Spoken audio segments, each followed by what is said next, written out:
जी हाँ दोस्तों, आज हम बात करने वाले हैं भक्ति काल के एक ऐसे कवि के बारे में जिनके जीवन के बारे में आप जितना जानेंगे उतना ही आपको आश्चर्य महसूस होगा। आइए जानते हैं हम तुलसीदास के जीवन के बारे में, उनके जीवन की सारी घटनाओं के बारे में आज विस्तार से इस वीडियो के माध्यम से।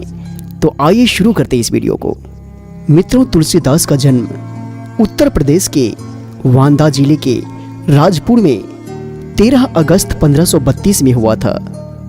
उनके पिता का नाम आत्माराम शुक्ल दुबे और माता का नाम हुलसी था। तुलसीदास अपने जन्म के समय रोए नहीं थे। वह सभी 32 दांतों के साथ पैदा हुआ था। बचपन में उनका नाम रामबोला दुबे था। यदि तुलसीदास जी का शुरुआती जीवन को देखा जाए तो पौराणिक कथा के अनुसार तुलसीदास को इस दुनिया में आने में 12 महीने लगे। तब तक वे अपनी मां के गर्भ में ही रहे। उनके जन्म से ही 32 दांत थे और वह जन्म के समय ही 5 साल के लड़के के जैसा दिखता था। अपने जन्म के बाद वह रोने के बजाय राम के नाम का जप करने लगा, इसीलिए उनका नाम ही रामबोला रखा गया। उन्होंने स्वयं इस बात का जिक्र विनय पत्रिका में किया है। उनके जन्म के बाद चौथी रात उनके पिता का देहांत हो गया था। तुलसीदास ने अपनी रचनाओं में इस चीज को बताया है। विनय पत्रिका में इसका जिक्र है कि किस तरह से उनके माता पिता ने उनके जन्म के बाद उनका परित्याग कर दिया। तुलसीदास की माता हुलसी की दासी चुनिया तुलसीदास को अपने शहर हरिपुर ले गई और उनकी देखभाल की, मगर वह दासी चुनिया भी महज 5.5 साल तक उसकी देखभाल करने के बाद वो भी स्वर्ग सिधार गई। उस घटना के बाद रामबोला एक गरीब अनाथ के रूप में रहता था और भिक्षा मांगने के लिए घर घर जाया करता था। यह माना जाता है कि देवी पार्वती ने रामबोला की देखभाल के लिए ब्राह्मणी का रूप धारण किया था। उन्होंने स्वयं अपने विभिन्न कार्यों में अपने जीवन के कुछ तथ्यों और घटनाओं का विवरण दिया था। रामबोला यानी तुलसीदास को विरक्त दीक्षा दी गई और उन्हें नया नाम तुलसीदास मिला। उनका उपनयन नरहरि दास द्वारा अयोध्या में किया गया था जब वह सिर्फ 7 वर्ष के थे। उन्होंने अपनी पहली शिक्षा अयोध्या में शुरू की। उन्होंने अपने महाकाव्य रामचरितमानस में उल्लेख किया है कि उनके गुरु ने उन्हें बार बार रामायण सुनाई। जब वे मात्र 15-16 वर्ष के थे तब वे पवित्र शहर वाराणसी आए और वाराणसी के पंचगंगा घाट पर अपने गुरु शेष सनातन से संस्कृत व्याकरण, हिंदू साहित्य और दर्शन, 4 वेद, 6 वेदांग, ज्योतिष का ज्ञान प्राप्त किया। अध्ययन के बाद वे अपने गुरु की अनुमति से अपने जन्म स्थान चित्रकूट वापस आ गए। वह अपने परिवार के साथ घर में रहने लगा और रामायण की कथा सुनाने लगा।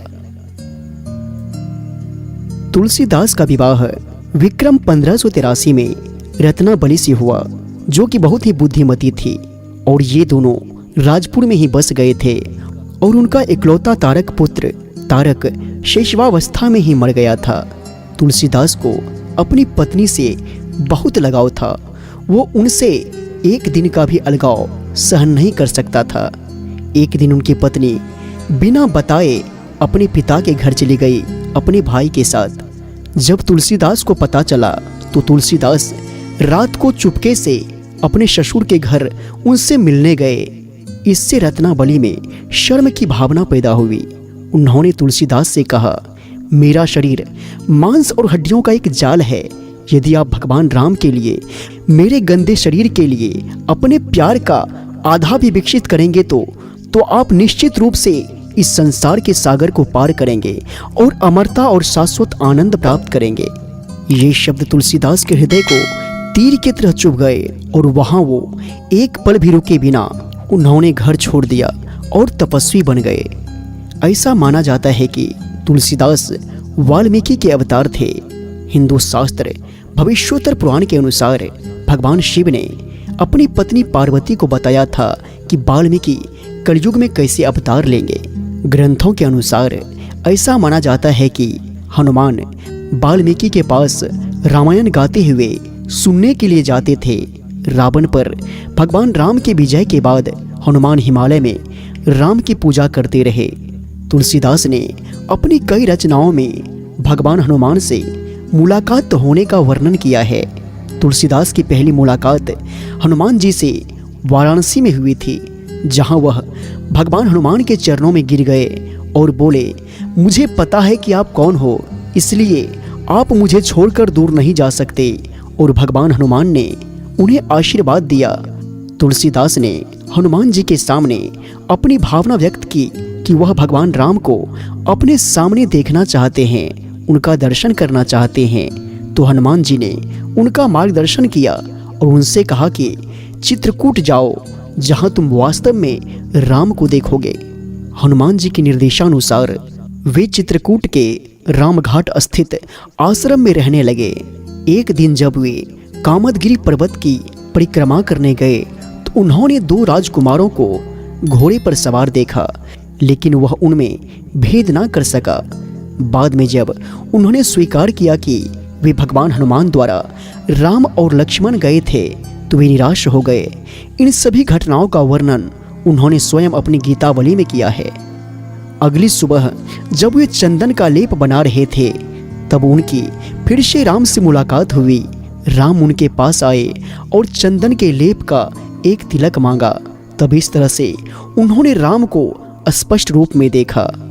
जब हनुमान जी ने एक तोते का वेश बनाकर तुलसीदास को याद दिलाई, क्योंकि तुलसीदास खो गए थे, तब उन्हें स्फुरना हुई जब तोते के रूप में हनुमान जी ने एक श्लोक कहा कि चित्रकूट के घाट पर भई संतन की भीड़, तुलसीदास चंदन घिसे तिलक देत रघुबीर।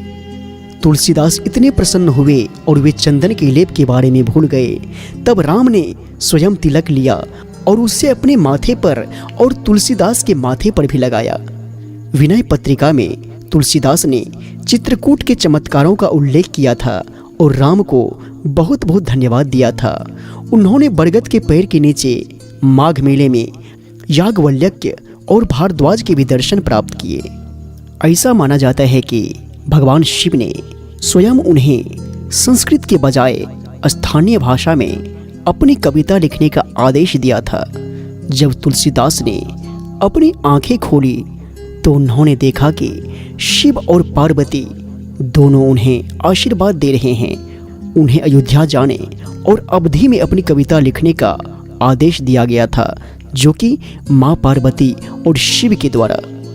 उन्होंने 1631 में चैत्र मास के रामनवमी को अयोध्या में रामचरितमानस लिखना शुरू किया और मार्गशीर्ष महीने के राम और सीता विवाह की पंचमी तिथि पर 2 साल 7 महीने और 26 दिनों में रामचरितमानस का अपना लेखन पूरा किया। वह वाराणसी आए और काशी विश्वनाथ मंदिर में भगवान शिव और माता पार्वती को महाकाव्य रामचरितमानस दिया। 1623 में श्रावण के महीने में 80 घाट पर गंगा नदी के तट पर उनकी मृत्यु हो गई। तुलसीदास जी की 12 रचनाएं बहुत ज़्यादा प्रसिद्ध है। भाषा के आधार पर इन्हें 2 ग्रुप में विभाजित किया गया है। पहला अवधि, जिसमें रामचरितमानस, रामलला नहछो, बरवाई रामायण, पार्वती मंगल, जानकी मंगल और रामज्ञ प्रश्न। और दूसरा है ब्रजभाषा। ब्रजभाषा में कृष्ण गीतावली, गीतावली, साहित्य रत्न, दोहावली, वैराग्य संदीपनी और विनय पत्रिका, ये सब शामिल है। इस 12 के अलावा 4 और रचनाएं हैं जो तुलसीदास जी के द्वारा रचित है, जिन्हें विशेष स्थान प्राप्त है। वे हैं हनुमान चालीसा, संकट मोचन हनुमान अष्टक, हनुमान बाहुका और तुलसी सतसई। तुलसीदास अपने समय के अत्यधिक प्रशंसित और जानकार कवि थे। अविश्वसनीय कार्यों को प्रस्तुत करने के अलावा वह एक संत व्यक्ति थे जो अपने अच्छे कर्मों के लिए जाने जाते हैं। और यदि आप भी रामचरितमानस के शौकीन हैं, उसकी पढ़ाई करते हैं, तो एक लाइक इस वीडियो को तुलसीदास जी के लिए और इस वीडियो को शेयर करें। यदि आप इस चैनल पर नए आए हैं तो आपसे विनय कि इस चैनल को सब्सक्राइब करके अपना प्यारा आशीर्वाद दें। इसी तरह के और भी वीडियो के लिए मिलते हैं फिर एक नई वीडियो के साथ। जय हिंद, वंदे मातरम, जय श्री राम।